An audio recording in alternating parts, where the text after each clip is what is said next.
መቼ ለነገ ነው? ዛሬ ነው ነገ? ነገ ማሰኛ ነው።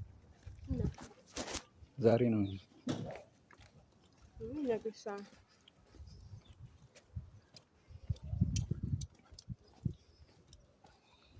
ነጩ ራሱ ፀሐይ ያንጸባርቃል። ይሄ ነገር ይስባል።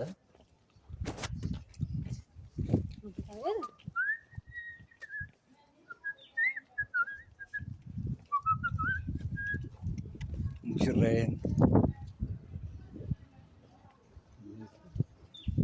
አላየንም፣ ልጆች እባካችሁ አላየንም፣ ሙሽራዬን አያችሁ። እኔ በዚህ ወደዚህ ነኝ። እዚህ ነው መብራት የቆረጡት። እግዚአብሔር ይሄን ነው የሚቆርጡት። ምክንያቱም እኔ ደስ አለ በትራክ እንትን እያሉ እንዴት